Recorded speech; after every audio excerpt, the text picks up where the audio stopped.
Vamos a hablar justamente de este tema de Venezuela. Recordemos que hoy el presidente de la República habló en España y ha pedido allí, después de felicitar que se haya reconocido a Guaidó como mandatario en Venezuela, que se ayude a hacer todo lo posible finalmente para que el régimen de Nicolás Maduro salga del poder y se generen elecciones libres y con apoyo de la comunidad internacional. Para hablar de este tema justamente estamos con Miguel Ángel Rodríguez Mackey, internacionalista, que nos acompaña el día de hoy. ¿Cómo está, Miguel Ángel? ¿Qué tal? Juan Carlos, gracias por la invitación.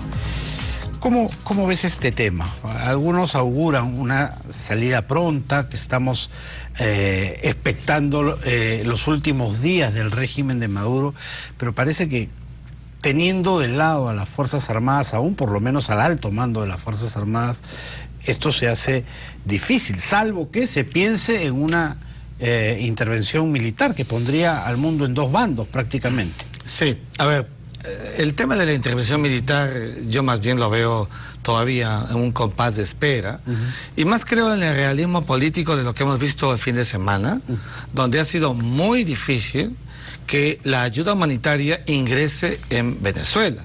O sea, no se logró el objetivo, Juan Carlos.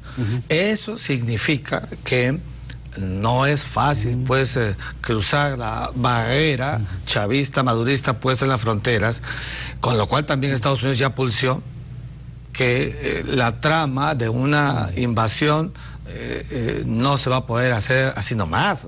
Acuérdate cuando ingresaron los helicópteros, los aviones y la cantidad de soldados, comandos en Panamá en 1989 para detener a Antonio Noriega, que terminó rindiéndose, pero que en el fondo fueron los propios militares los que lo entregaron a Estados Unidos. Esa fue la gran realidad.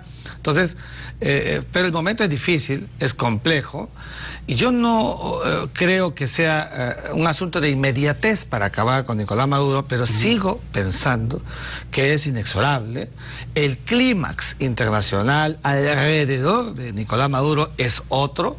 Mira cómo se acrecienta las posiciones de respaldo a Juan Guaidó.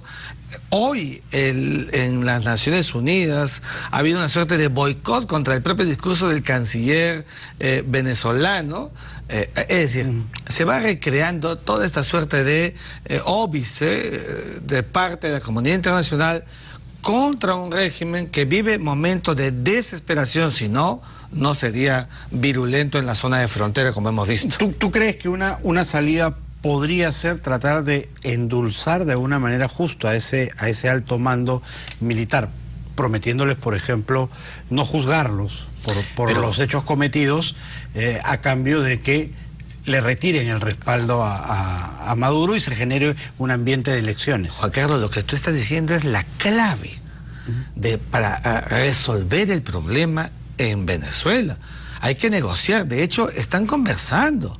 Recordando además que los altos mandos militares están metidos en casi todos los negocios turbios del régimen. Lo que tú hablas es la amnistía que ya puso en la mesa Juan Guaidó. La amnistía significa que las imputaciones, las acusaciones por violaciones sistemáticas de derechos humanos, el tema también asociado a asuntos conexos con droga, el mismo asunto de la incriminación por delito de lesa humanidad por no permitir que la ayuda humanitaria ingrese en Venezuela, es una carga delictiva muy grande. Con una amnistía están liberados de esa carga y esos van a tener que valorar en el fondo. Venezuela va a seguir cambiando mientras Maduro persiste en el poder. Es decir, van a seguir saliendo venezolanos, van a seguir habiendo muertos.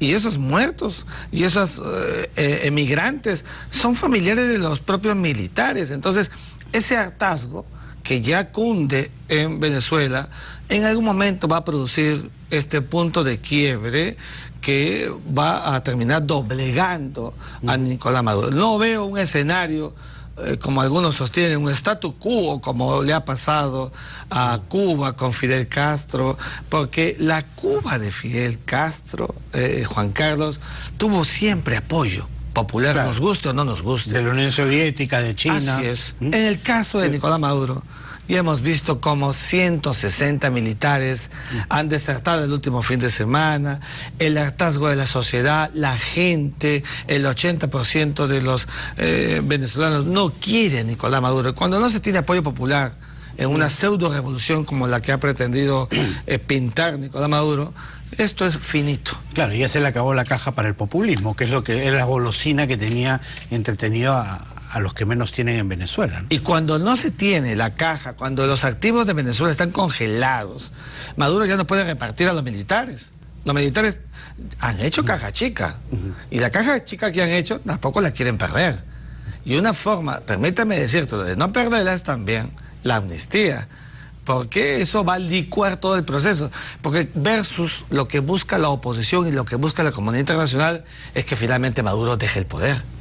Si para que Maduro deje el poder... ¿En esa negociación y en esa amnistía podría entrar también el propio Maduro, dándose cuenta que ya llegó al borde del barranco? Sí, yo creo que sí, porque finalmente hay una suerte de fanatismo de los milicianos que si incluso las Fuerzas Armadas pretendieran, como que va a ser al final, doblegar a Maduro, esos milicianos, que no son pocos, van a estar pertrechados en ese clima fanático de apoyar a Nicolás Maduro, porque finalmente uno se pregunta ¿por qué lo ayudan tanto?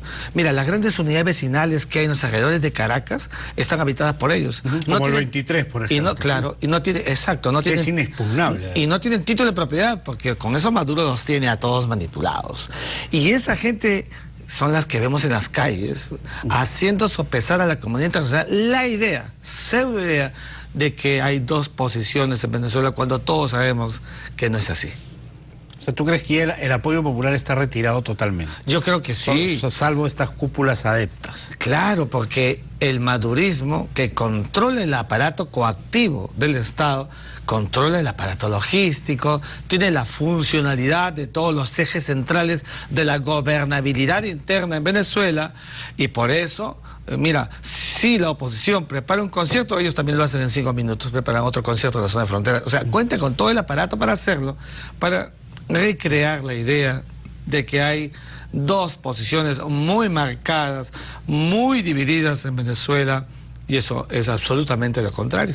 ¿Cómo ves el papel que está jugando el Perú como líder natural de este grupo llamado el Grupo de Lima? Mira, qué bueno que lo digas, porque en esto tenemos que ser muy objetivos. Yo lo había dicho antes, el Grupo de Lima se llama Grupo de Lima porque el Perú es el que lo ha liderado, etcétera. Debimos romper relaciones diplomáticas en su momento con Venezuela del gobierno de facto, lo hizo Paraguay, no lo hicimos nosotros, y el primero que reconoció a Juan Guaidó fue Estados Unidos, no fue el Perú. Y eso me llamó mucho la atención. Ahora, es verdad que el presidente de la República... Perdimos la vanguardia en ese momento, sí, pero fíjate, tenemos que ser muy ecuánimes. El presidente se encuentra en España, el canciller lo acompaña. Hemos estado en la reunión de Bogotá, y uno se pregunta, ¿y entonces dónde ha estado el Perú?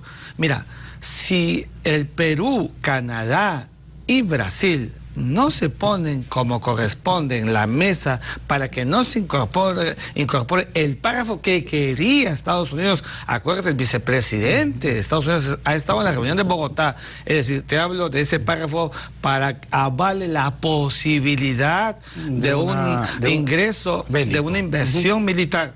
No se incorporó el párrafo, y en eso ha contribuido el Perú, hay que decirlo. De manera que hubiera sido catastrófico que 10 días antes en Canadá el Perú y los demás decían que rechazaban una invasión y que luego de 10 días dijeran que sí. Porque lo que se especulaba es que, por lo menos en Sudamérica, Brasil, con Bolsonaro, y Colombia, que tiene el vecino problemático al costado, eran los que estaban pensando incluso en alguna posibilidad de avalar una intervención bélica. Yo lo entendería, y muy lógicamente, de Colombia, que tiene una alianza estratégica visible, muy clara.